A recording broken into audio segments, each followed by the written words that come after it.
আমার ভাইয়েরা, আমার বন্ধুগণ, সমাজকে যদি আমরা সুস্থ রাখতে চাই, এই সমাজকে অবশ্যই পাপ মুক্ত রাখতে হবে, তাহলে সুস্থ রাখা সম্ভব, রোগ মুক্ত রাখা সম্ভব। রোগ মুক্ত রাখার জন্য আমাকে পাপ মুক্ত সমাজ গড়তে হবে, জীবন গড়তে হবে, নচেত সে রোগাক্রান্ত হয়ে পড়বে। নাম্বার 4 হলো, যখন কোনো বান্দা পাপ করবে তখন সে বরকত শূন্য হয়ে পড়বে। হাজার হাজার কোটি টাকার মালিক হবে, কিন্তু তার মধ্যে কোনো বরকত থাকবে না, বরকত শূন্য হয়ে যাবে। বাড়িতে ঢুকবে হাজার কোটি টাকার মালিক, কিন্তু গিয়ে দেখবে বউটা আরেক জায়গায় লাইন মারে, বউটা আরেক জায়গায় লাইন মারে, মেয়েটা ইয়াবা খায় শীত হয়ে পড়ে থাকে, ছেলেটার হাতে পিস্তল, কোনো শান্তি থাকবে না, কোনো শান্তি পাবে না।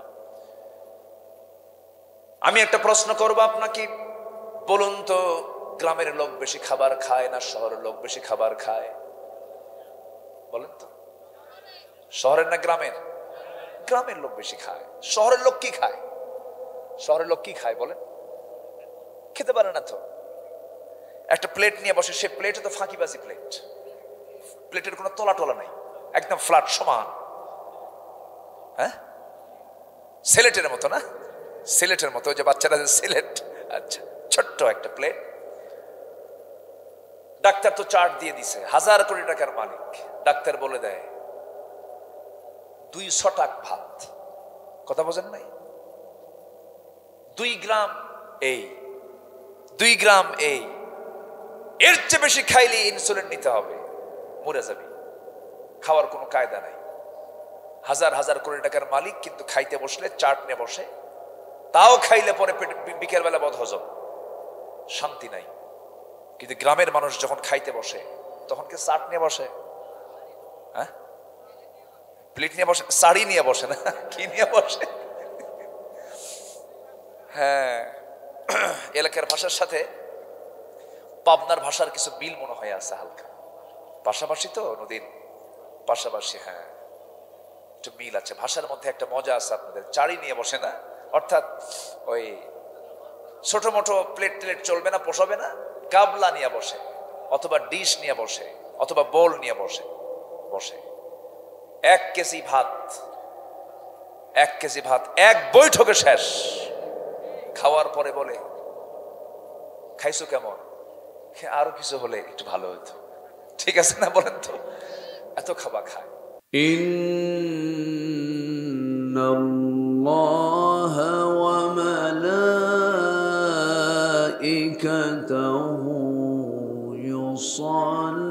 ইউসাল্লুনা আলান নবী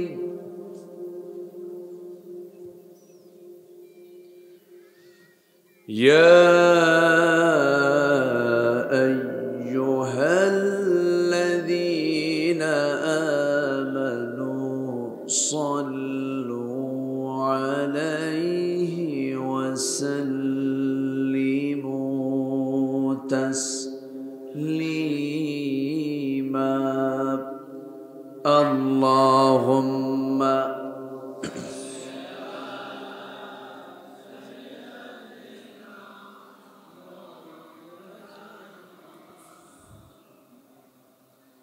وعلى آل سيدنا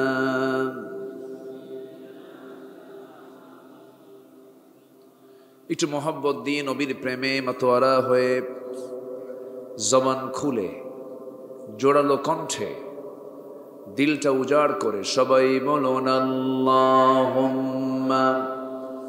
সাল্লি আলা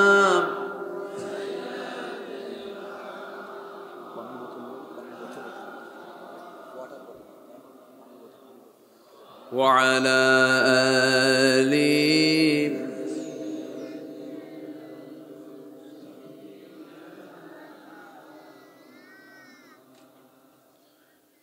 হে রাসূল তুমি যে আমার হৃদয় বাগে বুলবুল, তোমার প্রেমের নিগূঢ় ছোঁয়ায় তাই তো হয়েছি ব্যাকুল, হৃদয় বাগে বুলবুল আল্লাহুম্মা সাল্লি আলা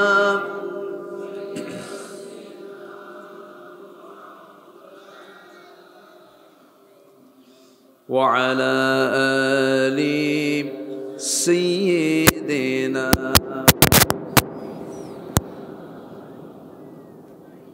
সবাই বলুন বালাগাল উলা বিকামালিহি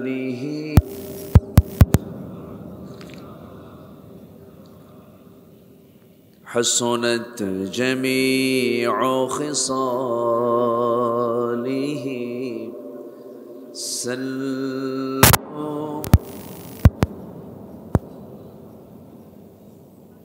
سراج الملة تمهي فخر دو عالم دلبار مولاه شريف الأنبياء نسخا कुल अदियान दे गर हो बलगल उला बिकमालिही कशफत तुजा बिजमालिही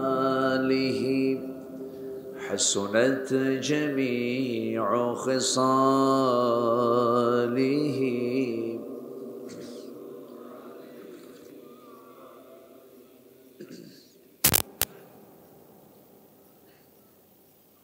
বৃহত্তর ফরিদপুর অঞ্চলের রাজবাড়ী জেলার পাংশা উপজেলার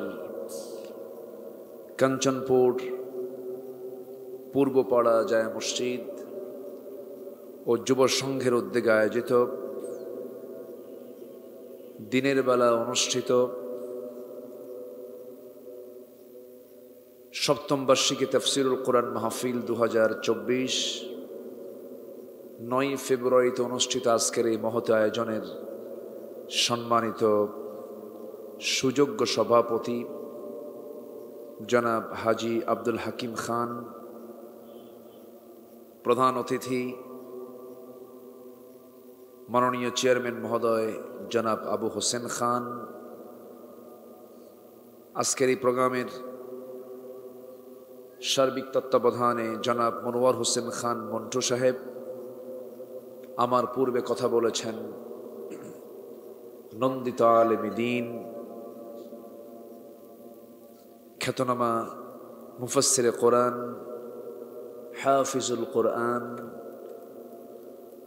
আমার অনুজ মুহতারাম মাওলানা শেখ সঈদুল ইসলাম সাঈদ, আজকের মাহফিলের বরেণ্য অতিথিবৃন্দ, সুশীল সমাজ, জাতির শ্রেষ্ঠ সন্তান শিক্ষক মণ্ডলী, জাতির বিবেক সাংবাদিকবৃন্দ, সামনে উপস্থিত আজকের এই প্রোগ্রামের প্রধান আকর্ষণ, যাদেরকে নিয়ে আজকের এই সাজানো গোছানো বর্ণাঢ্য আয়োজন, তাওহীদের পতাকাবাহী, কালেমার ঝান্ডাবাহী, দ্বীন ইসলামের নরসারদুল বীর মুজাহিদ, প্রাণ প্রিয় সম্মানিত দ্বীনি ভাইরা, আড়ালে বসে আছেন শ্রদ্ধেয়া সম্মানিতা মা বোনেরা। আলোচনার সূচনায় আনুষ্ঠানিকতার মধ্য দিয়ে আমার পক্ষ থেকে আবারও দিলখোলা সালাম, আসসালামু আলাইকুম ওয়া রাহমাতুল্লাহি ওয়া বারাকাতুহু। সবাই কেমন আছেন? আমাকে প্রশ্ন করলেন, আল্লাহ তাআলা আমাকে তো আপনার কাতারেই রেখেছেন। বলি আলহামদুলিল্লাহ। বারের শ্রেষ্ঠ বার হলো জুমাবার, দিনের শ্রেষ্ঠ দিন হলো জুমার দিন। যে দিনটার গুরুত্ব আল্লাহ তাআলা দেওয়ার জন্য এত গুরুত্ব দিয়েছেন, 114 সূরার ভিতরে একটা সূরার নামকরণ করেছেন সূরাতুল জুমআ। এটা গুরুত্বপূর্ণ একটা বিষয়। যিনি আমাকে আপনাকে এই জুমাবারের জুমার 2 রাকাত সালাত আদায়ের শেষান্তে এমন একটি মুহূর্তে যিনি আমাকে আপনাকে হাজির হওয়ার সুযোগ দিলেন, শুকর আদায় করছি। মুহাব্বাতান জোরালো কণ্ঠে বলে উঠছি আলহামদুলিল্লাহ।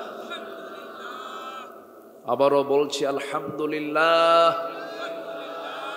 সবাই বলছি আল্লাহুম্মা ইন্নী আসআলুকা আল হুদা ওয়াত তুকা ওয়াল আফাফা ওয়াল গিনা। সবাই বলি আল্লাহুম্মা লাকা আসলামতু ওয়া বিকা আমানতু ওয়া আলাইকা তাওয়াক্কালতু ওয়া ইলাইকা আনাবতু ওয়া বিকা খাসামতু। আমরা আল্লাহ তাআলার শুকর আদায় করে নিলাম। সম্মানিত হাজিরিন, আমি সেখান থেকে কথা বলতে ইচ্ছা পোষণ করছি যেখান থেকে আমি তেলাওয়াত দিয়ে শুরু করেছি। তেলাওয়াতকৃত সেই আয়াতগুলো হচ্ছে সূরাতুল বাকারার মাঝামাঝি দিক থেকে আমি শুধু দুটো আয়াত আমি তেলাওয়াত করেছি। দুটো আয়াতকে সামনে রেখে আমি কিছু কথা বলতে চাচ্ছি। আমাকে সময় দেবেন তো নাকি? জোরে বলি ইনশাআল্লাহ। আমি এখানে এসে আজকে সালাতুল জুমা আদায় করেছি। আমি নিজে এখানে এসে, হয়তো সে সময় সবাই থাকেন নাই, তা আমার ওঠার কথা ছিল জুমার পরপরই, কিন্তু আপনার বিলম্বের কারণে আমার উঠতে দেরি। এটা কিন্তু আমার বিলম্ব না, আমি কিন্তু এখানে এসে জুমা পড়েছি। আমার দেশে তাই হয়, আজান হয় 12:30টায়, মুসল্লি হাজির হয় 1:29:29 বুঝলেন ভাই? খুব সময় সচেতন। অথচ জুমার দিনের বরকতটা এত বেশি। আমার রাসূল বলেছেন, যে বান্দা জুমার দিন সবার আগে মসজিদে ঢুকবে, মহান রব্বুল আলামিন তাকে একটা উট কুরবানির সওয়াব দিয়ে দেন। কি কুরবানি? উট। তাহলে জুমার দিনে মসজিদে গেলে যদি উট কুরবানির সওয়াব হয়, মাহফিলে যিনি সবার আগে আসবেন তার কি সওয়াব নাই? কম না বেশি হবে? বেশি স্বাভাবিক। তো যাই হোক, আমরা যারা এসে রাজার বাড়ি, তো রাজবাড়ি, তো বুঝেন না, এ তো ফকির বাড়ি না, সবাই তো আপনারা রাজা মানুষ, রাজবাড়ি। তো যাই হোক, আমরা এসেছি জান্নাতের টুকরায়। বলি আলহামদুলিল্লাহ।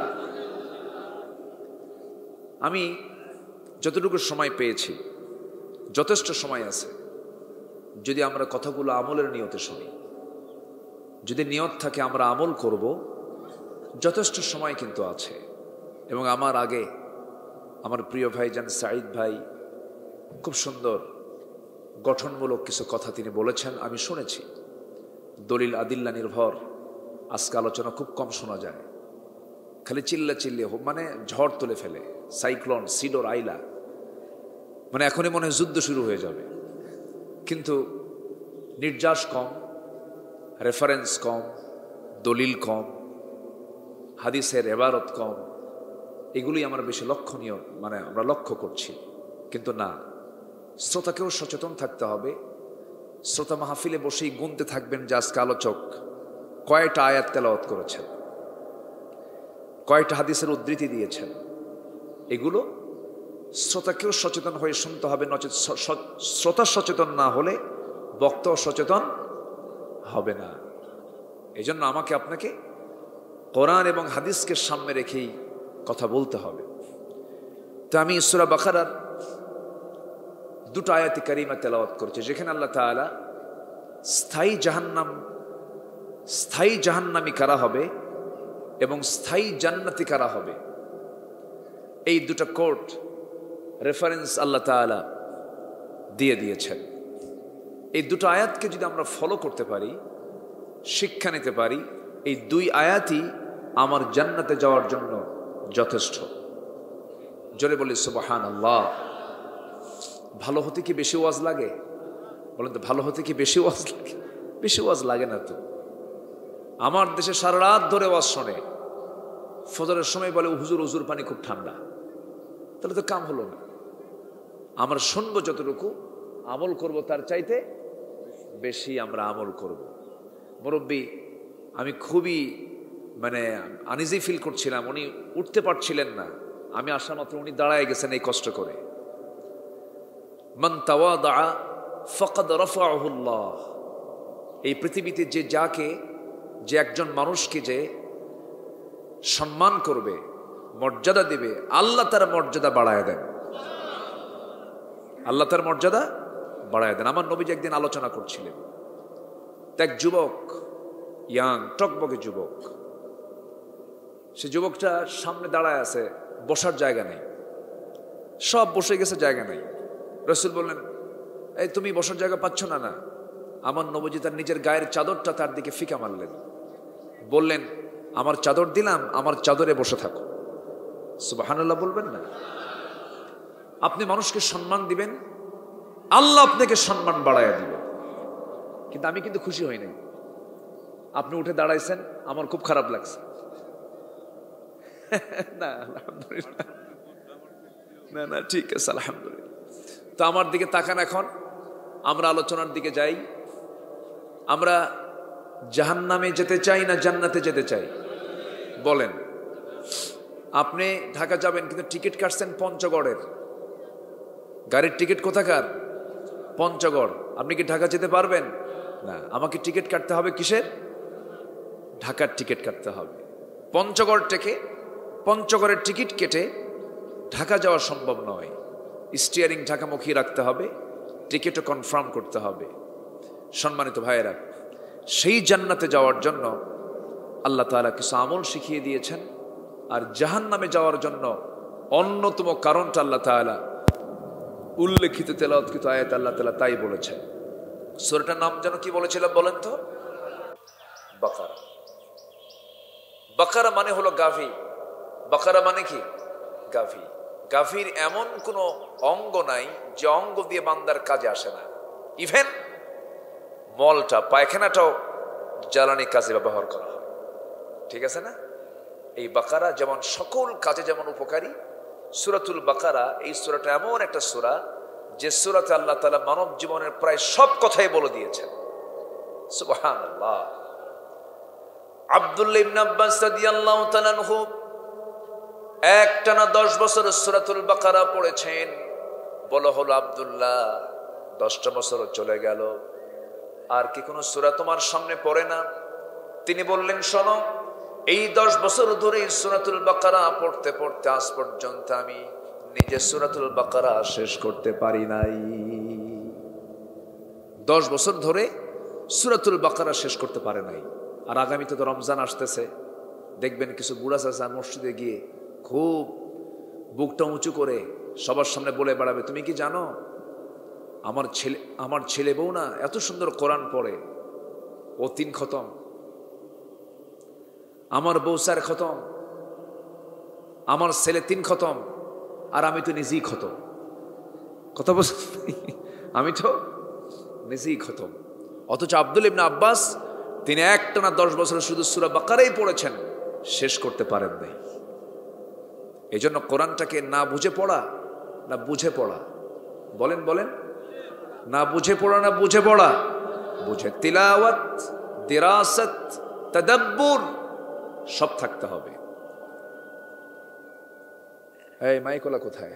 হ্যাঁ, তেলাওয়াত, দিরাসাত, তাদাব্বুর সবগুলো থাকতে হবে। তেলাওয়াতও থাকতে হবে, স্টাডি থাকতে হবে, গবেষণাও থাকতে হবে। কোরআনের সবগুলো হক আদায় করার দরকার আমাদের আছে না নাই? আছে।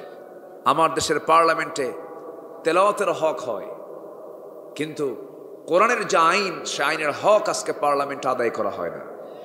আমি কি ভুল বলছি? পার্লামেন্টে তেলাওয়াত হয় না? তেলাওয়াতের হক কিন্তু আদায় হয়। তেলাওয়াত করতে নিয়ে বলে, তোমরা কি বলে, ইন্নামাল খামরু ওয়াল মাইসিরু, মদ জুয়া সব হলো শয়তানের কাম। এই দিয়ে তেলাওয়াত শুরু হয়। কিছুক্ষণ পর এই যখন বাজেট বক্তৃতা অথবা আইন পাশের বক্তৃতা যখন শুরু হয়, তখন আবার মদের আইন পাশ হয়ে যায়।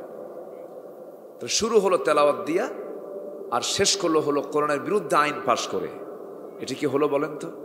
এটি কি কোরআনের হক আদায় হলো? হলো না। কোরআনটাকে সব জায়গায় মানবো আমরা। জোরে বলি ইনশাআল্লাহ, জোরে বলি ইনশাআল্লাহ। কোরআন যে আল্লাহর বাণী, আল্লাহু আকবার।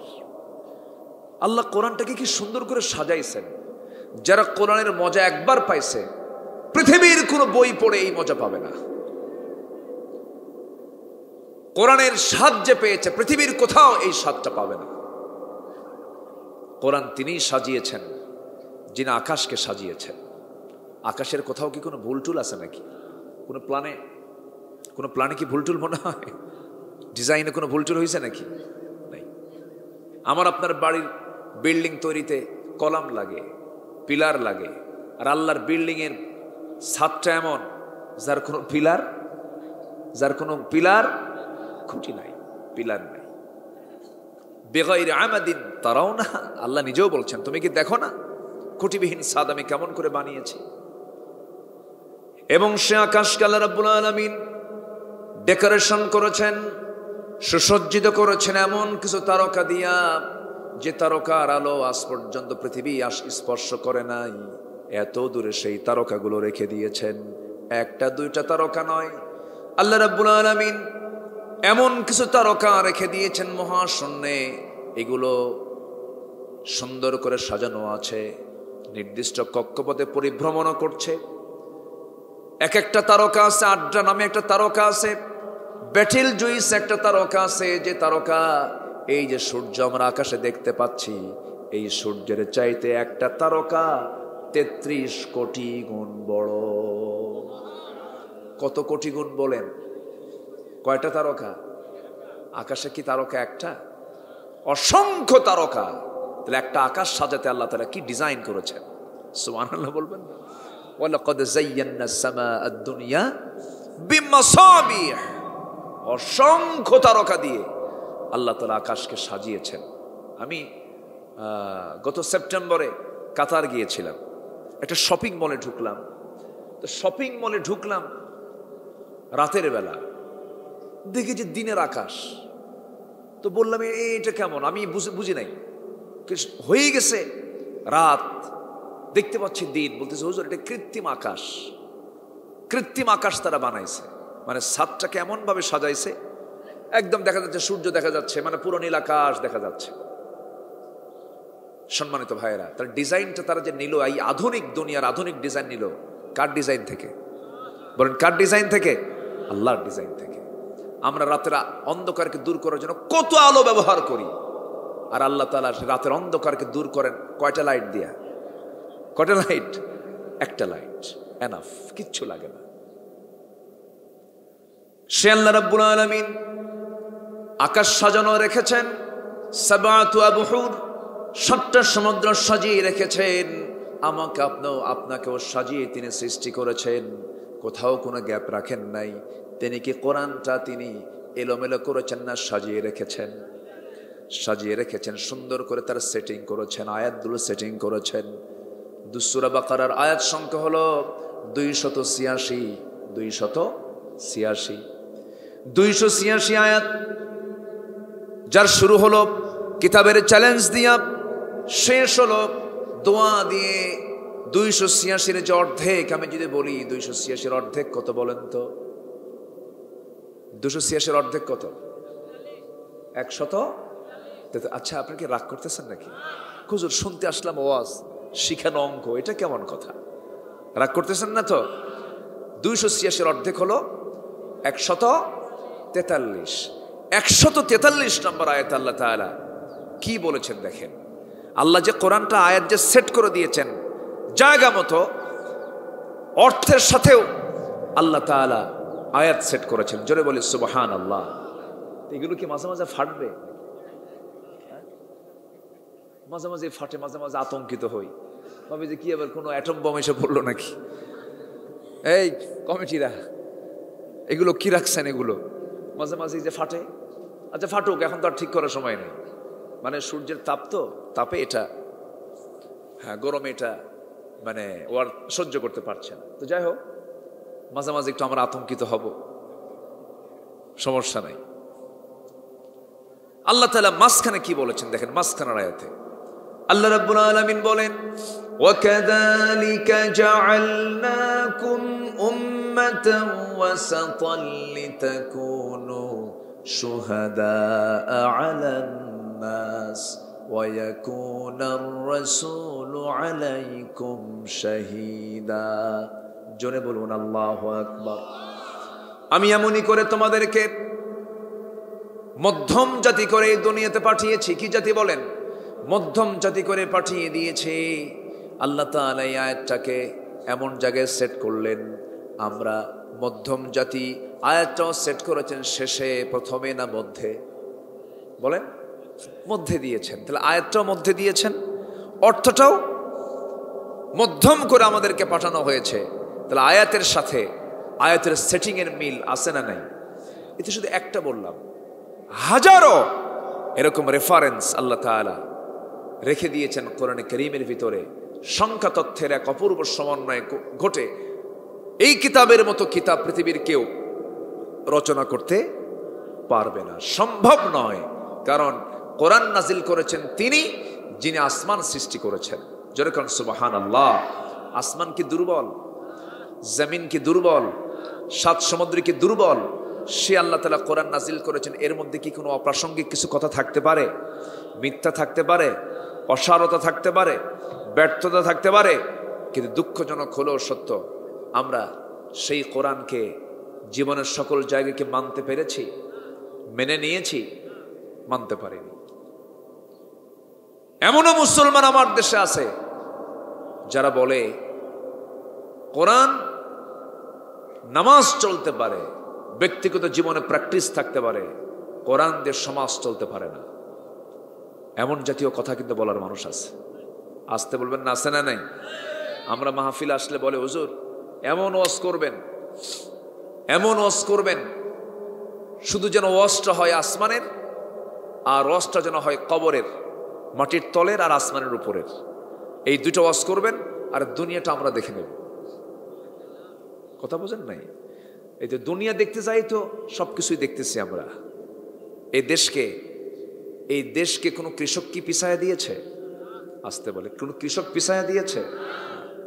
কোনো প্রবাসী? আচ্ছা, কোন শ্রমিক? এই প্রবাসী, শ্রমিক, কৃষক, তারা কি শিক্ষিত না অশিক্ষিত? অশিক্ষিত। এরা কিন্তু দেশকে আগায় দিল, এরা কিন্তু দেশকে ডুবায় দেয়নি। প্রবাসীরা তাদের প্রবাসী রেমিটেন্স গুলো পাঠায়, রক্ত পানি করে পাঠায়, বাপমার চেহারা দেখে না। এত কষ্ট করে দেশে অর্থগুলো পাঠালো, অর্ধশিক্ষিত অশিক্ষিত মানুষগুলো দেশকে যখন আগায় দিচ্ছে, দেশকে পিছায় দিল কারা? দেশকে পিছায় দিয়েছে তারাই, শিক্ষিত নামের কিছু কলম চোররা, যারা সমাজে কোরআনকে প্রতিষ্ঠা দেখতে চায় না। ঠিক কিনা? এখানেই কিন্তু রোগ। এখানে কি রোগ? এখানে হচ্ছে অসুবিধা, এখানেই হচ্ছে ডিজিজ, এখানেই রোগ। আমরা কিছু বুঝি না। আমরা বুঝবো একটাই, সেটা হলো সৃষ্টি যার, হুকুম চলবে তার। সৃষ্টি যার, আইন চলবে তার।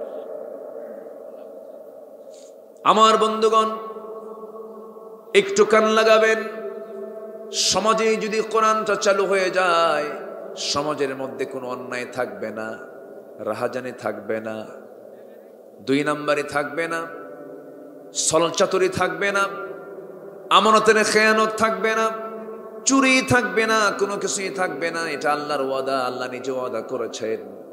আমার বন্ধুগণ, কিন্তু যদি কোরআনের সমাজ যদি না থাকে, সেই সমাজের নেকের পরিমাণ বেশি হবে না, গুনার পরিমাণ বেশি হবে। আজকে সমাজের ভিতরে ভালো কাজের পরিমাণ বেশি না খারাপ কাজের পরিমাণটা বেশি? খারাপ কাজের পরিমাণটা বেশি। আমার বন্ধুগণ, ইসলামী সমাজের বৈশিষ্ট্য এমনটা হওয়ার কথা ছিল না। আজকের সমাজে আমি যদি প্রশ্ন করি, যাকাত চালু না সুদ চালু? একটু ভালো করে বলবেন কিন্তু। সুদ কি পাংশায় আছে? অভাব নাই? আছে? এটা কি শুধু পাংশার সমস্যা না জাতীয় সমস্যা?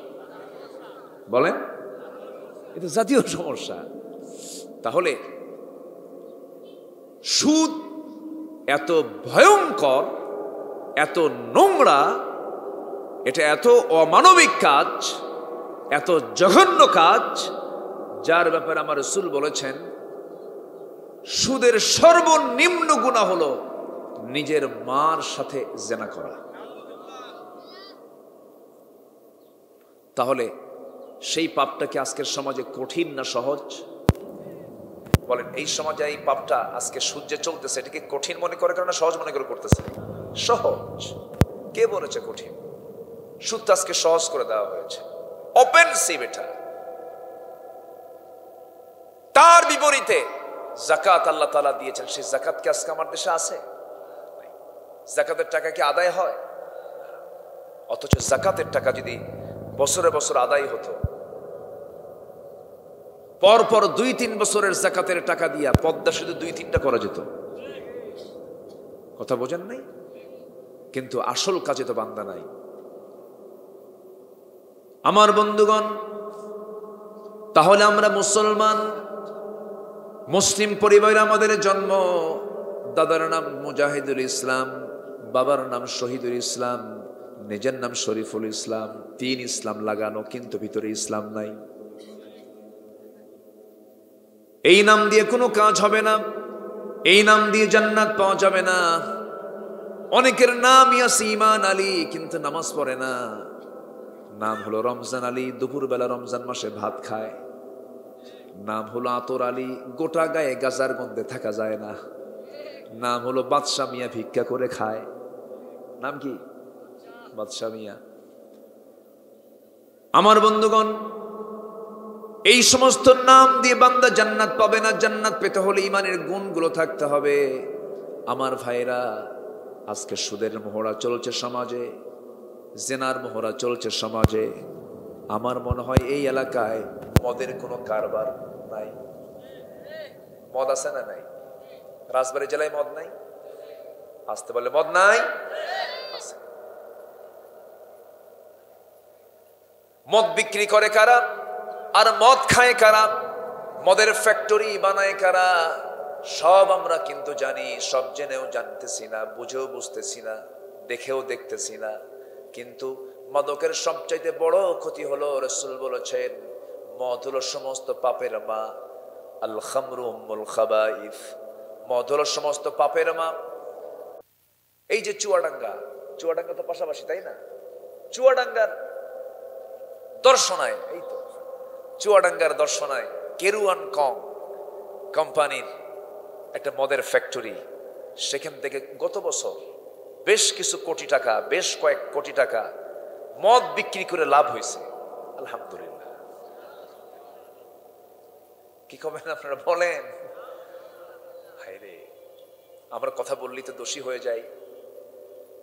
এখন বলেন, কোরআন যেটা বলে আমরা কি সেটা বলবো না? বলেন, বলেন আমরা কি সেটা বলবো না?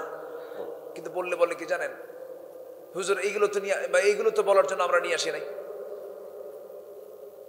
তাই যদি বলেন, আমারও দাবি হলো যেখানে আল্লাহ তাআলা মদকে হারাম করেছেন, যে আয়াতে, ওই আয়াতটা কেটে দেন। ওই আয়াতকে কেটে দেওয়া যাবে? অতএব কোরআনে আছে যে কথা, আমার আপনার মুখ থেকে সেই কথাই বের হতে হবে। মুসলমান, মদ হারাম। মদকে আজকে হারাম না ১,৫০০ বছর আগে হারাম? ১,৫০০ বছর আগে হারাম। কেন হারাম? মদ্যপান করলে পরে মাতাল হয়ে যায়। কি হয়ে যায়? মাতাল। মেয়ে কোনটার বউ কোনটা হিতাহিত জ্ঞান থাকে না। মেয়ে আর বউ এটাকে চেঞ্জ করা যায় না, পার্থক্য করা যায় না, কোনটা আমার মেয়ে কোনটা আমার বউ। মাতাল হয়ে যায়। যে মাতাল হয় সে সবকিছু করতে পারে, সে লজ্জাহীন হয়ে যায়, নোংরা হয়ে যায়। রাসূল কেন বলেছেন মদ সমস্ত পাপের মা? একটা ছোট্ট ইতিহাস বললে স্পষ্ট হয়ে যাবে। কোন এক বড় আল্লাহওয়ালা নগরে বসবাস করতেন, শহরে বসবাস করতেন। ওই শহরে একজন খারাপ, একজন নোংরা নারীর বসবাস ছিল, পতিতা নারীর বসবাস ছিল। ওই নারীটা মনে মনে চিন্তা করলো, হাজারো পুরুষের জীবন যৌবন নষ্ট করে দিয়েছি, আল্লাহর ওলিকে আমি টার্গেট করব। টার্গেট করে সে ফিল আপ করে ওই আল্লাহর ওলিকে সে ঘরের মধ্যে তুলে ফেললো। তুলে ফেলে বলতেছে, তুমি আমাকে চিনো কিনা জানি না, আমি হলাম অমক নারী, আমি তোমার সামনে আমি এখন দাঁড়িয়ে আছি, আমি যদি একটা বড় বড় বড় গলায় যদি একটা চিল্লান মেরে দেই, তোমার মান সম্মান সব শেষ হয়ে যাবে। আমি তোমার সামনে 3টা অপশন খোলা রাখলাম। নাম্বার 1 হলো এই যে মদের বোতল, এখান থেকে তোমাকে মদ্যপান করতে হবে। নাম্বার 2, তা যদি না খাও আমার সঙ্গে জেনা করতে হবে। নাম্বার 3 হলো এই যে শিশু সামনে দাঁড়ানো, এই শিশুকে তোমার খুন করতে হবে। এই 3টা অপশন যখন দিয়ে দিয়েছে, আল্লাহওয়ালা মনে মনে চিন্তা করে, সে যদি চিল্লান মারে আমার মান সম্মান তো চলে যাবে। কি করা যায় এখন? খুন তো করাই যাবে না, খুন করলে পরে এর চাইতে বড় গুনাহ কিছুই নয়। জেনা করলে তো ঈমানই থাকে না, মদ্যপান করা হারাম, কিন্তু এখন কি করব? তিনি মন্দের ভালো হিসাবে তিনি মনে করলেন এই 3টার মধ্যে অন্তত বাঁচার জন্য দেখি মদের বোতলটা হাতে নিলাম। মদের বোতল হাতে নিয়ে যখন এক ঢোক মেরে দিয়েছে, মাতাল হয়ে গেছে। যখন মানুষ মাতাল হয়ে যায় তখন তার জন্য জেনা করা কঠিন না সহজ? বলেন, জেনা করা কঠিন না সহজ? সহজ হয়ে যায়। মদ আছে যেখানে, জেনা আছে সেখানে, আর জেনা আছে যেখানে, খুন আছে সেখানে। আমার বন্ধুগণ, এই মদ বাকি 2টা পাপকে টেনে আনলো। মদ্যপানের কারণে জেনাও হয়ে গেল ওই আল্লাহর ওলির, মদ্যপানের কারণে খুনও হয়ে গেল ওই শিশুর। এই জন্য রাসূল বলেছেন, পাপ, সমস্ত পাপের মা হলো মদ। সেই মদের বোতল আজকে সব জায়গায় ডিসপ্লে করে দেখানো হয়। মদের বোতল খায় কারা? এমন কোন রিপোর্ট আপনি পাবেন না কোন আলেমের মুখে মদ গেছে, কোন আলেম মদের দোকান দিয়েছে। মদের কারবার তো তারাই করে যারা মদের পক্ষে যারা কথা বলে, ঠিক কিনা বলেন? যুবক, সেই সমস্ত ব্যক্তির পিছনে দৌড়ায়ও না। আমি তোমাকে বলছি, তোমাদের রক্তের দাম আল্লাহর কাছে খুবই দামি। তোমার চিন্তার দাম আছে, তোমার রক্তের দাম আছে। তুমি একজন যুবক, তুমি একা নিজে একজন বাংলাদেশ। তোমাকে দায়িত্ব নিতে হবে, তোমাকে সামনে এগিয়ে আসতে হবে। তোমার চরিত্র নষ্ট করার জন্য নানামুখী ষড়যন্ত্র ওঁত পেতে রেখেছে তারা। প্রতিবেশী দেশ থেকে তোমার জন্য মাদক ইজি করে দিয়েছে, ইয়াবাকে ইজি করে দিয়েছে, ফেনসিডিল কি ইজি করে দিয়েছে, সকল নেশাজাতীয় দ্রব্যকে তোমার জন্য ফ্রি করে দিয়েছে, ইজি করে দিয়েছে। তোমার ওই সমস্ত ফাঁদে পা দেওয়া যাবে না। যে নেতা তোমার হাতে মদের বোতল তুলে দেয়, যে নেতা তোমাকে নামাজের কথা বলে না, যে নেতা তোমার মঙ্গল চায় না, যে নেতার দিকে তাকালে রাসূলুল্লাহর কথা মনে হয় না, যে নেতা আখিরাতের বক্তব্য দেয় না, যে নেতা তোমাকে নামাজের জন্য কোনোদিন একটা দিন বলেও না, ওই সমস্ত নেতৃত্বের মুখে আমরা থুতু মারি, জুতা মারি, ঠিক কিনা? যাবা না ওইদিকে, ওই সমস্ত নেতৃত্ব মানবা না। কারণ আমরা একটা টাইম নিয়ে এসেছি, আমরা যে কোনো মুহূর্তে দুনিয়া থেকে বিদায় নেব। ফিরে যাব কার কাছে? আসতে বলবেন না, কার কাছে? আমল নামা নিতে চাই, খারাপ না ভালো? আমল নামা নিতে চাই বাম হাতের না ডান হাতের? ডান হাতের। আমার বন্ধুগণ, মদের কথা তো বললাম, জেনাটাও সমাজে আজকে সহজ করে দেওয়া হয়েছে। বিয়েটা করা আজকে কঠিন, মদ্যপান আজকে সহজ কাজ, জেনা করা সহজ কাজ। বিয়ে করা কঠিন কিন্তু জেনা করা সহজ। বিয়ে করলে কাবিন লাগে কিন্তু জেনা করলে কিছু ডকুমেন্টস লাগে না, ঠিক আছে না? বিয়ে করলে কি লাগে? কাবিন লাগে। আর জেনা করতে কিছুই লাগে না। 100 টাকা জরিমানা। কত টাকা জরিমানা? 100 টাকা জরিমানা। আমার বন্ধুগণ, আল্লাহ রাব্বুল আলামিন সূরাতুল বাকারার 81 নম্বর আয়াতে বলছেন, কি বলছেন দেখেন। আল্লাহ বান্দাকে বুঝায় দিচ্ছেন, বালা মান কাসাবা সাইয়্যাতান ওয়া আহাতাত বিহি খাতিআতুহু ফাউলাইকা আসহাবুন নার হুম ফিহা খালিদুন। জোরে বলুন আল্লাহু আকবার। জিকির করি লা ইলাহা, আরো জোরে লা ইলাহা, আরো জোরে সুবহানাল্লাহ ওয়ালহামদুলিল্লাহ।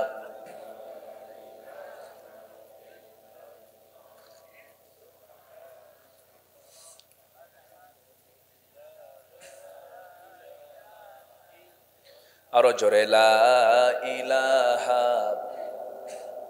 আরো জোরে সুবহানাল্লাহ ওয়ালহামদুলিল্লাহ লা ইলাহা, লা ইলাহা ইল্লাল্লাহ মুহাম্মাদুর রাসূলুল্লাহ সাল্লাল্লাহু আলাইহি ওয়াসাল্লাম। আল্লাহ রাব্বুল আলামিন কি বলছেন সূরা বাকারার 81 নম্বর আয়াতে, তবে হে বান্দা, তুমি যদি কোনো পাপে জড়িয়ে যাও, পাপ তোমাকে ঘেরাও করে ফেলবে, পাপ তোমাকে ঘেরাও করে তোমাকে ধ্বংসের দিকে নিয়ে চলে যাবে। পাপ মানুষকে জাহান্নামের দিকে যেমন নিয়ে যায়, দুনিয়াতেও তাকে ধ্বংসের দিকে নিয়ে চলে যায়। যখন কোনো বান্দা পাপ করবি, পাপের কারণে তার মধ্যে 7টা নিন্দনীয় জিনিস চলে আসবে। নাম্বার 1 হলো, যখন কোনো বান্দা পাপ করে সে নির্লজ্জ হয়ে যায়। কি হয়ে যায়? নির্লজ্জ হয়ে যায়, তার মধ্যে কোনো লজ্জা থাকে না, লজ্জা জ্ঞান তার নষ্ট হয়ে যায়।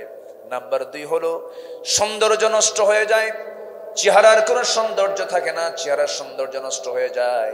ধরুন যে লোকটা বিড়ি খায় না আর যে লোকটা বিড়ি খায়, চেহারার দিকে তাকালে টের পাওয়া যায় কি যায় না?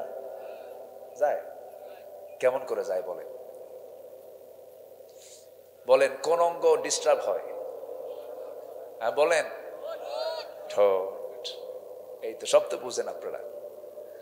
যে বিড়ি খায় আর যে বিড়ি খায় না, ঠোঁট বলে দেয় যে এটা বিড়িখোর আর এটা ফ্রেশ। তাহলে পাপ করলে সৌন্দর্য নষ্ট করে দেন কে? আসতে বলবেন না, কে নষ্ট করে দেন? আবার মাহফিলে এসে অনেকে বলে, হুজুর বিড়ি খাওয়া কি জায়েজ আছে? মানে উনি জায়েজের চেষ্টায় আছে। আপনার চেহারা নষ্ট হয়ে যাচ্ছে, আপনার লাংস আপনি দাগ করে ফেলতেছেন। ওয়ালা তুলকু বিআইদিকুম ইলা তাহলুকা, নিজকে তুমি ধ্বংসের দিকে ঠেলে দিও না, বলেছেন কে? আপনি নিজকে আপনি ঝুঁকিপূর্ণ অবস্থায় নিয়ে যাচ্ছেন, আপনি নিজকে ধ্বংসের দিকে নিয়ে যাচ্ছেন। বলে হুজুর বিড়ি খাওয়া কি জায়েজ নাই? উনি প্রমাণ করছেন না, কোন নেশা ইসলাম অনুমোদন করে। আসতে ইসলাম অনুমোদন করে, এমনকি তামাকও না। হুজুররা আপনারা জর্দা খাবেন, আমি জায়েজ করব? অসম্ভব। জর্দা খাওয়া ভালো, এই জাতীয় কোনো প্রেসক্রিপশন কোন ডাক্তারের আছে? কোন ডাক্তার বলে যে আপনার জর্দা খাওয়া আপনার জন্য খুব ভালো? যে কাজ, যে খাবার আপনার শরীরের জন্য, আপনার ইমানের জন্য ঝুঁকি, সেই কাজ কখনো বৈধ হতে পারে? মনে হয় আমি খুব কষ্ট দিলাম আপনাদের। কষ্ট পাচ্ছেন না তো? কি করবেন? আবার ডাক্তারের কাছে যখন যায় অসুস্থ হয়ে, লাংসে সমস্যা, ডাক্তার বলে খবরদার আপনি বিড়ির ধারে যাবেন না। কিন্তু এদিকে ডাক্তার নিজে একটা বিড়ি লাগায় আছে না নাই বলেন? খবরদার বিড়ি খাবেন না। আমার বন্ধুগণ, তাহলে পাপ কাজ করলে পরে 7টা জিনিস তার মধ্যে আসে। কয়টা জিনিস? 7টা। নাম্বার 1 হলো লজ্জা থাকে না তার মাঝে, লজ্জাটা বিদায় নিয়ে নেয়। নাম্বার 2 হলো সৌন্দর্য নষ্ট হয়ে যায়। যে মদ্যপান করবে তার মদ্যপানের চিহ্ন তার চেহারায় ফুটে উঠবে, তার চক্ষু লাল হয়ে যাবে, দেখেই বলবে এই লোকটা মনে হয় মদ খায়, চক্ষুটা সর্বক্ষণ লাল হয়ে থাকে। আমার বন্ধুগণ, মদটা আল্লাহ তাআলা কেন হারাম করেছেন? মদ যে সমাজে থাকবে সেই সমাজে কখনো অরাজকতা বন্ধ হবে না, খুন বন্ধ হবে না, জেনা বন্ধ হবে না, কোন অন্যায় বন্ধ হবে না। এই মদের ব্যাপারে আল্লাহ রাসূল এই জন্য সমস্ত পাপের মা বলে সম্বোধন করেছেন। কোন এক বেচারি মদ খায় রাত 3টার দিকে বাড়িতে আসছে, দরজায় নক করতেছে, বউ শুনছে তার স্বামী আসতেছে, এসে ডাক দিছে। বউ মনে মনে চিন্তা করলো রাত 3টার দিকে মানে সে মদ খায় আসছে, দরজা খুলতে ভয় পায়। ছেলেকে ডাক দিয়ে বলে, ছেলে তোর আব্বা আসছে, চল। দরজা খুলে একা খুলতে ভয় লাগে। ছেলে একটা বড় নিয়ে এসে দরজার সামনে দাঁড়ায়, দরজা খুলেই দেখে, স্বামীর দিকে চায় দেখে, চোখ লাল টকটকা, গরুর মতো চায়া আছে, লাল টকটকা। তো বউ যখন দরজা খুলে দাঁড়ায় আছে, একটা মুস্কি হাসি মেরে বউকে লক্ষ্য করে বলছে, আম্মা আসসালামু আলাইকুম। কথা বুঝলেন?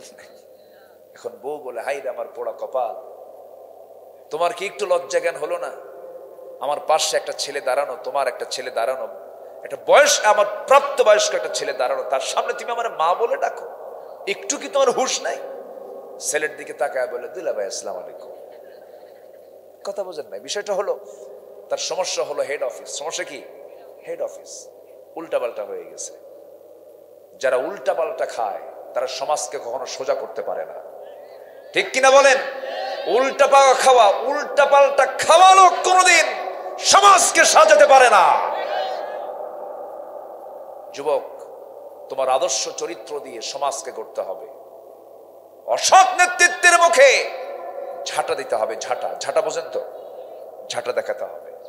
সব বাদ, আমরা ধরবো একজন আদর্শ, তিনি হচ্ছেন মুহাম্মদ সাল্লাল্লাহু আলাইহি ওয়াসাল্লাম। নাম্বার 3 হলো, পাপ যখন করবে বান্দা নিজেই রোগাক্রান্ত হয়ে পড়বে।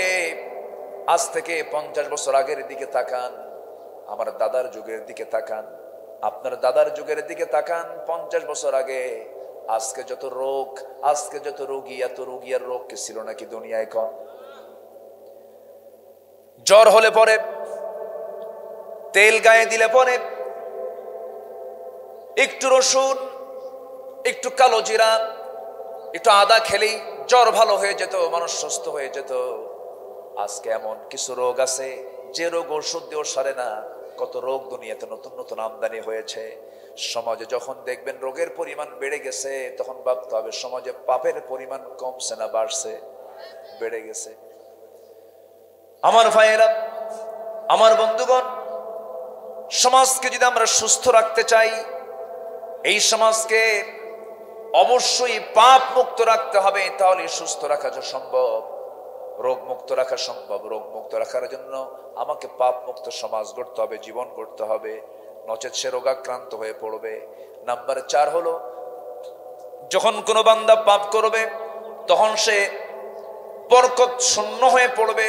হাজার হাজার কোটি টাকার মালিক হবে, কিন্তু তার মধ্যে কোনো বরকত থাকবে না, বরকত শূন্য হয়ে যাবে।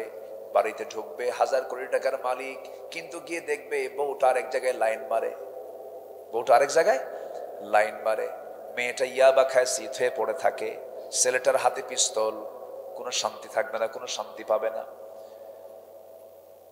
আমি একটা প্রশ্ন করবো আপনাকে, বলুন তো, গ্রামের লোক বেশি খাবার খায় না শহরের লোক বেশি খাবার খায়? বলেন তো, শহরের না গ্রামের? গ্রামের লোক বেশি খায়। শহরের লোক কি খায়? শহরের লোক কি খায় বলেন? খেতে পারে না তো। একটা প্লেট নিয়ে বসে, সে প্লেটে তো ফাঁকিবাজি প্লেট, প্লেটের কোনো তলা টলা নাই, একদম ফ্ল্যাট সমান। হ্যাঁ, সিলেটের মতো না? সিলেটের মতো, যে বাচ্চারা সিলেট, আচ্ছা, ছোট্ট একটা প্লেট। ডাক্তার তো চার্ট দিয়ে দিছে, হাজার কোটি টাকার মালিক। ডাক্তার বলে দেয় 200 টাক ভাত। কথা বোঝেন নাই? 2 গ্রাম এই, 2 গ্রাম এই, এর চেয়ে বেশি খাইলে ইনসুলিন নিতে হবে, মরে যাবি। খাওয়ার কোনো কায়দা নাই। হাজার হাজার কোটি টাকার মালিক, কিন্তু খাইতে বসলে চাট নিয়ে বসে, তাও খাইলে পরে বিকেল বেলা বদহজম, শান্তি নাই। কিন্তু গ্রামের মানুষ যখন খাইতে বসে তখন কি চাট নিয়ে বসে? হ্যাঁ, প্লেট নিয়ে বসে, শাড়ি নিয়ে বসে না, কি নিয়ে বসে? হ্যাঁ, এলাকার ভাষার সাথে পাবনার ভাষার কিছু মিল মনে হয় আছে হালকা, পাশাপাশি তো, নদীর পাশাপাশি। হ্যাঁ, একটু মিল আছে ভাষার মধ্যে, একটা মজা আছে আপনাদের। চাড়ি নিয়ে বসে না, অর্থাৎ ওই ছোট মোটো প্লেট টেলেট চলবে না, পোষাবে না, গাবলা নিয়ে বসে, অথবা ডিশ নিয়ে বসে, অথবা বোল নিয়ে বসে। 1 কেজি ভাত, 1 কেজি ভাত এক বৈঠকে শেষ। খাওয়ার পরে বলে, খাইছো কেমন? আরো কিছু হলে একটু ভালো হতো। ঠিক আছে না, বলেন তো? এত খাবার খায়। তাহলে গ্রামের লোক খায় বেশি, কিন্তু টাকা পয়সা নাই। আর শহরের লোকের টাকা পয়সার অভাব নাই, কিন্তু খাওয়া নাই। রিজিক তো সবাইকে দেন না আল্লাহ। এজন্য বরকতময় রিজিক পাওয়ার জন্য, নিজেকে আমরা রোগ মুক্ত রাখার জন্য, বরকত বেশি পাওয়ার জন্য আমাকে আপনাকে হতে হবে গুনাহমুক্ত জীবন। কি মুক্ত জীবন বলেন? গুনাহমুক্ত, পাপ মুক্ত জীবন। আল্লাহ তাআলা সূরা বাকারার 81 নম্বর আয়াতে এই কথাটাই বলছেন। আমার বন্ধুগণ, পাপ মুক্ত জীবন গড়ব আমরা। যদি পাপটা করেই ফেলে দেই, সেই সময় কি হবে? আল্লাহ রাব্বুল আলামিন ভয়ঙ্কর কথা বলে দিলেন, বান্দা তুমি যদি পাপ করেই ফেলো, আল্লাহ বলছেন খাতিআতুহু ফাউলাইকা আসহাবুন নার হুম ফিহা খালিদুন। পাপ তুমি করবে, পাপ তোমাকে ঘেরাও করে ফেলবে, শেষ পর্যন্ত তুমি জাহান্নামের বাসিন্দা হয়ে যাবে, জাহান্নাম তোমার ঠিকানা হয়ে যাবে। জাহান্নাম তো এতটা ভয়ঙ্কর জায়গা, এই যে সূর্য আমরা দেখতে পেতেছি, এই পৃথিবীর চাইতে 13 লক্ষ গুণ বড় এই সূর্য। এই সূর্যকে যদি, এই চন্দ্রকে যদি জাহান্নামের গর্তের মধ্যে যদি ছেড়ে দেওয়া হয়, একটা বাচ্চা চকলেট মুখে নিলে যেমন কিছুক্ষণ পর নিঃশেষ হয়ে যায়, এই সূর্য জাহান্নামের মধ্যে হেরে যাবে, জাহান্নাম টের পাবে না আমার মধ্যে সূর্য এসে সূর্য হেরে গেছে।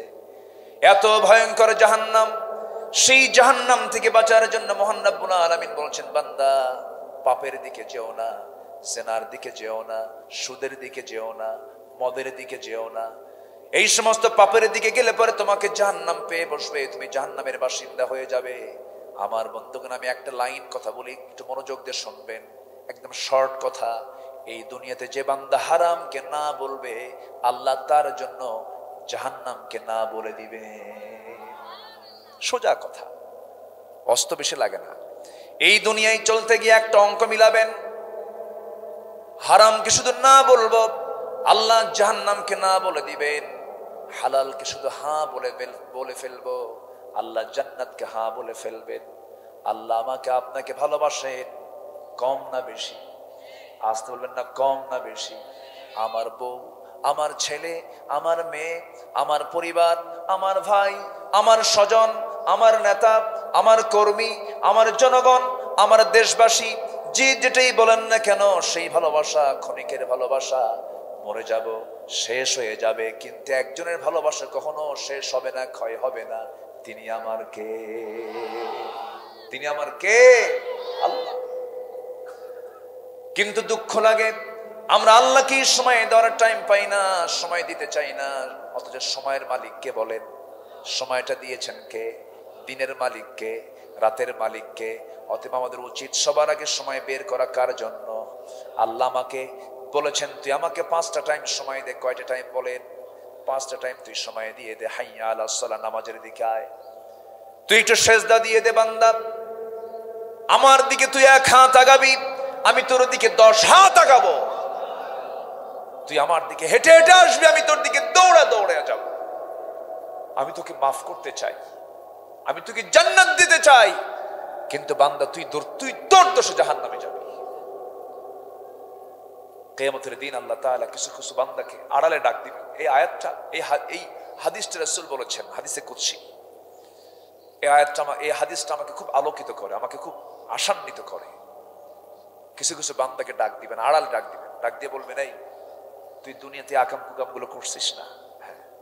দুনিয়াবাসীকে জানছিল না, আমি কি প্রকাশ করছিলাম না? যা, আজকেও প্রকাশ করলাম না, তোকে জান্নাত দিয়ে দিলাম। সম্মানিত ভাইরা, আল্লাহর রহমতের দরকার আছে না নাই বলেন তো? রহমতের দরকার আছে না নাই? আচ্ছা, আল্লাহর কাছে মাফ চাইতে হবে। ভুল করে ফেলছি, আল্লাহকে বলে ফেলবো, আল্লাহ এই ভুলটা আমার হয়ে গেছে। সবচেয়ে কাছে রাখবো আমরা কাকে বলেন তো? আমরা আল্লাহকে সবচেয়ে কাছে রাখবো।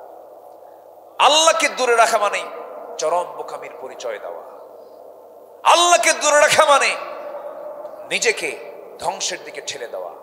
সবার আগে আমরা কাছে রাখবো কাকে? আমার রাজসাক্ষীকে। আসতে বলবেন, আমার রাজসাক্ষী কে?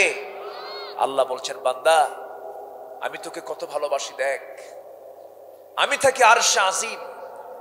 আল্লাহ তাআলার আরশ হচ্ছে, আরশে আজিমটা হলো 7 আকাশের উপরে। কত আকাশের উপরে বলেন? 7 আকাশের উপরে হচ্ছে আরশে আজিম। সেখান থেকে তিনি প্রত্যেক রাত্রিবেলা 12টার সঙ্গে সঙ্গে 12টা বাজার সঙ্গে সঙ্গে প্রথম আসমানে চলে আসে। কাকে মাফ করার জন্য? আমাকে আপনাকে মাফ করার জন্য প্রথম আকাশে চলে আসেন। আমরা আছি দুনিয়াতে, আমার আল্লাহ আছেন আরশ আজিম, আর রহমান আলাল আরশ ইস্তাওয়া। সেখান থেকে তিনি প্রত্যেক রাতে দুনিয়ার আকাশে আসেন, এসে বলেন আলা মিন মুস্তাগফিরিন ফাগফির লাহ, কোন ক্ষমা প্রার্থী আছো আমার কাছে ক্ষমা চাবে, আমি তাকে ক্ষমা করে দেব। জোরে বলি সুবহানাল্লাহ। আকাশ কে সেই দূরে, আসমান কে সেই দূরে, আর আরশ আজিম আরো কত দূর। আমার আল্লাহ যে কত দূরে আছেন এখান থেকে জাস্ট একটা 2 মিনিটের একটা আমি তথ্য দিই। আমরা যেখানে বসে আছি এটা কাঞ্চনপুর, এখান থেকে ঠিক মাথার উপরে সূর্য, সূর্য সরে গেল, রাতের চাঁদ দেখলাম। এই সূর্য এই চাঁদের উপরে আমরা দেখতে পাই মিটিমিটি করে কিছু তারকা, আর দেখতে পাই নীল আকাশ, আর কিছু মেঘমালা আমরা দেখতে পাই। এটাই তো আমাদের চোখের পাওয়ার। কিন্তু আমরা যে সূর্যটা দেখতে পাই সেই সূর্যকে আসলে প্লেটের মতো বড়, অনেক বড়। কিন্তু আচ্ছা, এই সূর্যের পিছনে, চাঁদের পিছনে আমরা যে তারকাগুলো দেখতে পাই, এই তারকাগুলো কি এই জোনাকির মতো ছোট ছোট না। কিছুক্ষণ আগে হয়তো বলেছি 33 কোটি গুণ বড় এক একটা তারকা। কিছু কিছু তারকা এত দূরে, এত দূরে যেটা আমাদের চোখেই পড়ে না। আল্লাহু আকবার বলে। এখন মানুষ চাঁদে গেছে, এখন মানুষ মঙ্গল গ্রহে গেছে। আপনি যদি এখন চিন্তা করেন যে চাঁদ দেখলাম, মঙ্গল গ্রহ দেখলাম, সূর্যের কাছে তো যাওয়া সম্ভব না, জ্বলে পড়ে সারখার হয়ে যাবে। এটা তারকার দেশে যাও। কিসের দেশে? তারকার দেশ। পৃথিবীর সবচেয়ে একটা নিকটবর্তী তারকার দেশ আছে, সেটা হলো প্রক্সিমা সেন্ট্রাই। প্রক্সিমা সেন্ট্রাই যদি কেউ যেতে চায়, পৃথিবীর কোনো যানবাহন, পৃথিবীর কোনো বিমান, কপ্টার, এগুলো দিয়ে কাম হবে না, কাভারেজ করতে পারবে না। তবে চেষ্টা করতে পারে। অ্যাপোলো 11 নামে একটা নভোযান আছে, নভোচারী যারা, তারা এগুলোকে ইউজ করে। এই নভোচারী যদি কেউ যেতে চায়, অ্যাপোলো 11 চেষ্টা করে যেতে পারে, যার ঘন্টার গতি হলো 39,000 কিলোমিটার। কত হাজার বলেন? 1 ঘন্টায় কত হাজার কিলোমিটার যায়? 39,000 কিলোমিটার। এখন এই বেগে যদি ওই অ্যাপোলো 11 চলে যদি কোনো বান্দা রওনা দিয়ে দেয়, যার ঘন্টার গতি হলো 39,000 কিলোমিটার, যদি রওনা দিয়ে দেয় এখান থেকে, এই দুনিয়া থেকে, ওই প্রক্সিমা সেন্ট্রাই নামক পৃথিবীর সবচেয়ে নিকটবর্তী তারকার দেশে তার যেতে সময় লেগে যাবে 1,15,000 বছর মাত্র। যাবেন কারা কারা? হাত তোলেন। বলেন তো, আমরা কি এখন আসি দুনিয়ায়? আর বলেন তো আমরা কি, বলেন তো আমরা কি আসলে? আল্লাহ বলছেন হাল আতা আলাল ইনসানি হিনুম মিনাদ দাহরি লাম ইয়াকুন শাইআন মাযকুরা। তোমার জীবনে কি এমন একটা সময় আসছিল না যে সময় তোমার উল্লেখযোগ্য কোনো পরিচয় ছিল না? তুমি ছিলে সবেগে নির্গত এক ফোঁটা শুক্রাণু, এক ফোঁটা পানি থেকে আমি তোমাকে সৃষ্টি করেছি।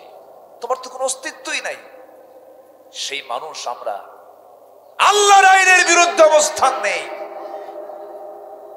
যিনি সূর্যের মালিক, যিনি তারকার মালিক, যিনি আকাশের মালিক, সেই মালিক আল্লাহ তাআলার নাযিল করা কোরআনের বিরুদ্ধে আমরা কেমনে কথা বলব? কত বড় জালিম হলে পরে এই আচরণগুলো বান্দা করতে পারে? একটা ক্লিয়ার কথা বলে নেই, আমাদের রব হচ্ছেন আল্লাহ। বলেন আমাদের রব কে? বলেন আরো জোরে।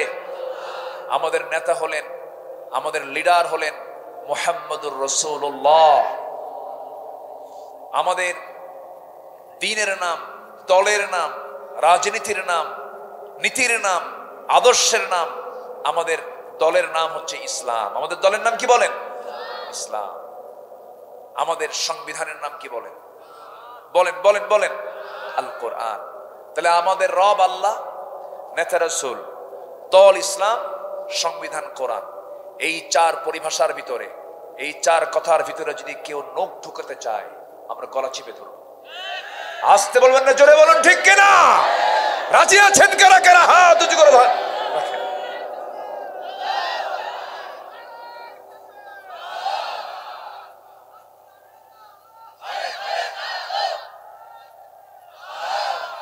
আল্লাহ সবার হাতকে কবুল করুন, জোরে বলি আমিন।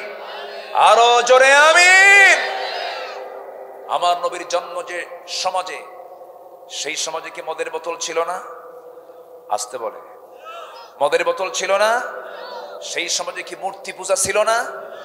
আমার নবীর চোখের সামনে ওই কুরাইশরা কাবা শরীফের ভিতরে 360টা মূর্তি সাজিয়ে রেখেছিল।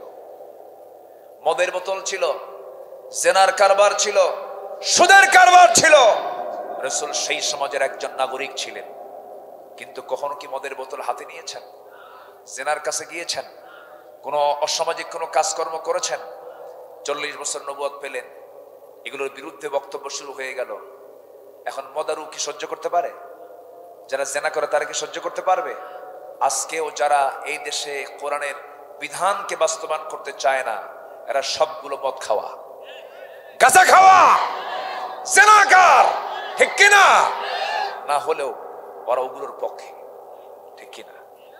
অতএব আমরা চাবো কাকে? আসতে বলবেন না, কাকে চাবো আমরা? আল্লাহকে চাবো। আমার নবীজি কোন সমাজে কোন যুগে এসেছিলেন চিন্তা করেন। একটা ছেলে সন্তান, তাদের কোনো ক্লেম ছিল না। মেয়ে সন্তান কেন হলো এটিকে অপরাধ মনে করা হতো। জীবন্ত পুঁতে মেয়ে সন্তানকে জীবন্ত পুঁতে হত্যা করা হতো। তাফসীরে এমন আসছে যে মেয়েরা গর্তের কিনারায় গিয়ে বসতো, লিঙ্গ নির্ধারণ করত যে সন্তানটা ছেলে হলো না মেয়ে হলো। যদি ছেলে হয় তুলে নিয়ে আসতো, আর যদি মেয়ে হতো পরিবেশের কারণে, ওই সমাজের মানুষের কারণে মেয়ে সন্তান হয়েছে, সঙ্গে সঙ্গে গর্তের মধ্যে ফেলে দিয়ে জীবন্ত পুঁতে রেখে চলে আসতো। এত নোংরা ছিল ওই সমাজের অবস্থা। আমার নবীর সামনে এক সাহাবী হাউমাউ করে কাঁদে, চেহারাটা খুব সুন্দর চেহারা। রাসূল বলেন, তুমি কাঁদতে কাঁদতে লাল হয়ে যাচ্ছ, কাঁদতেছো কেন? তুমি তো ইসলাম কবুল করেছো। হুজুর, সব গুনাহ মাফ হলেও আমার মনে হয় একটা গুনাহ আমার মাফ হয় না। কি করছো তুমি বলো হুজুর? আপনাকে একটু ধৈর্য সহকারে শুনতে হবে, বলো। আমার নবীজি শুধু বলতেন না, শুনতেন। ওয়াজ শুধু রাসূল করতেন না, ওয়াজ শুনতেন। সাহাবায়ে মন খুলে কথা বলতেন, রাসূল অনেকক্ষণ ধরে চুপ করে শুনতেন। কিছু কিছু লোক আছে খালি কয় কিন্তু শোনে না, আছে না? এরকম আছে না? শুনতেও হয়, বলতেও হয়। রাসূল শুনতেন। এক সাহাবী একদিন নবীর সামনে দাঁড়ায় বলে, হুজুর আমার একটা ওয়াজ আছে। কি ওয়াজ বলো? জাহেলি যুগে এক মূর্তির আমি খুব পূজা করতাম। ওই দেবতাটাকে আমি বুকে রাখতাম, ঘাড়ে রাখতাম, মাথায় রাখতাম, খুব সম্মান করতাম, ভাগ্যের প্রতীক মনে করতাম। হঠাৎ একদিন হুজুর সেই দেবতাকে আমার ঘাড়ে করে নিয়ে যেতে নিয়েই আমার কি বলে প্রকৃতির চাপ চাপলো, শৌচকার্য চাপলো। আমি শৌচকার্য কমপ্লিট করার জন্য আমি আড়ালে চলে গেলাম, পেশাব করার জন্য আমি বাইরে চলে গেলাম। কিন্তু আমার দেবতা রাখবো কোথায়? আমার তো রব সে। একটু উঁচু জায়গায়, উঁচু টিলায়, উঁচু জায়গায় রেখে আমি আড়ালে চলে গেছি। এসে দেখি হুজুর আমার সেই দেবতার মাথা থেকে পা পর্যন্ত আপাদমস্তক ভিজা। তো ভাবলাম এই বুঝি রহমতের পানি। রহমতের পানি মনে করে আমি আমার জিহ্বাতে একটা লেহন করলাম, চাটন দিলাম। দেখি আমতা গন্ধ, টক টক লাগে। সামনের দিকে চায় দেখি কুত্তা লেজ গুটায় যায়। আমার নবীজি মুস্কি মুস্কি হাসি মারলেন। সাহাবে কেরাম একটা আওয়াজ দিয়ে হাসলেন।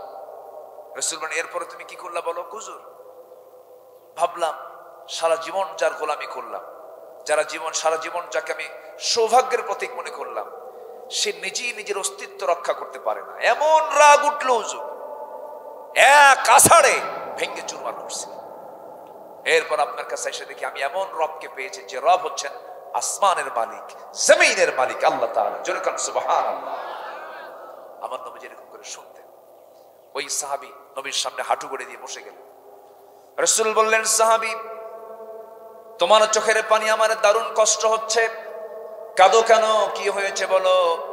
ওই সাহাবী বলছেন, হুজুর ইসলাম তো কবুল করেছি, আপনি বলেন সব গুনাহ মাফ হয়ে গেছে। আমার মনে হয় একটা গুনাহ মাফ হয় নাই। কিসের গুনাহ বলো? হুজুর নিজের হাতে নিজের মেয়েকে খুন করেছি। আমার নবীজি বলেন, কেমন করে খুন করেছে বলো? এখনো যারা মক্কায় যান, মক্কার একটা এরিয়া আছে চিহ্নিত এরিয়া, ওই জায়গাতে মেয়েদেরকে মারা হতো, ছোট্ট ছোট্ট মেয়েদেরকে হত্যা করা হতো, ওখানে ফেলে রেখে চলে আসতো সবাই। আমার নবীজি বলেন, সাহাবী বলো তো। মহিলা ওই সাহাবী বলছেন, ইয়া রাসূলুল্লাহ আমার স্ত্রীর গর্ভের সন্তান 9 মাস হয়ে গেছে। সন্তান ডেলিভারির সময় বললাম যাও বাবার বাড়ি, ছেলে হলে নিয়ে আসবা, মেয়ে হলে জীবন্ত পুঁতে মেরে ফেলবা। কিন্তু আমার বউটা আমার আড়ালে হয়েছে মেয়ের সন্তান আমাকে না বলে সন্তানটা আমার চোখের আড়ালে বড় করলো। আমি বললাম সন্তানটার কি হয়েছে, কি সে মারা গেছে? আড়াল করলো। 5-6 বছর যখন বয়স পার হয়ে গেছে, হঠাৎ করে একদিন আমার চোখের সামনে সন্তানটা ধরা পড়ে গেছে। আমার মতোই চোখের ভ্রু, আমার মতোই কপাল, আমার মতোই হাত পা গুলো, দেখতে দেখতে ও আমার মতো দেখা যায় হুজুর। আমি সন্তানটাকে চট করে ধরলাম, বউয়ের সামনে নিয়ে চলে গেলাম। বউকে দেখে বলে, আপনার সন্তানের তথ্য আমি কতক্ষণ গোপন করব? এটা আমাদের ওরস থেকে আসা সন্তান। আমি খেপে গেলাম, রেগে গেলাম। হুজুর আমার ভিতরে এমন জিদ চাপলো, ক্ষোভ চেপে গেল। মনে মনে ভাবলাম কখন এই মেয়েটাকে মেরে ফেলবো আমি। জাহালাতের কারণে অভিনয় শুরু করে বললাম, আমার মা, আমার মেয়ে, এদিকে আসো, তোমার নানির বাড়িতে আমি আজকে তোমাকে নিজে নিয়ে চলে যাব। হুজুর মেয়েটা এত খুশি হয়ে গেল, আমার কাজ ছাড়ে না, আমার পিছনটা ছাড়ে না, আমার কোলে এসে বসে আমাকে চুমো খাওয়া দর করে। শেষ পর্যন্ত সাজানো মেয়েটাকে নিয়ে রওনা দিলাম। নানির বাড়ির দিকে না গিয়ে জঙ্গলের দিকে চলে গেলাম। জঙ্গল পার হয়ে গেলাম, মেয়েটার চোখ মুখ ছোট হয়ে গেছে। বলছে, বাবা নানির বাড়িতে এইদিকে, তুমি এইদিকে যাও কেন? কিচ্ছু বললাম না। দুপুরবেলা কোদাল দিয়ে গর্ত খনন শুরু করে দিলাম। গর্ত খনন করি আমি, প্রচন্ড গরম, ঘাম ঝরতেছে শরীর থেকে। আর আমার মেয়েটা তার নিজের গায়ের কাপড় দিয়ে আমার সেই ঘামগুলো মুছে মুছে দিতেছে। আর বলছে, বাবা তুমি নানির বাড়ি যাবা কখন?